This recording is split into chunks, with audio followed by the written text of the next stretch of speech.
minda birikildim üzüldü taza dilimini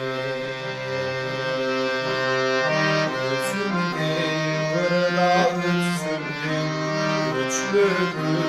suyurur beni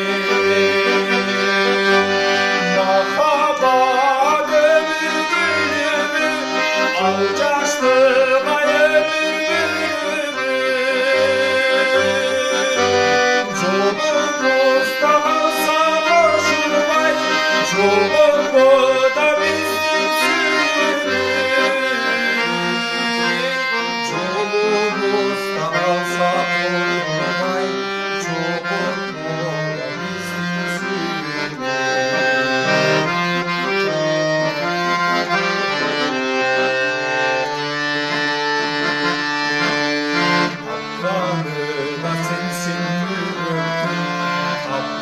Zat olup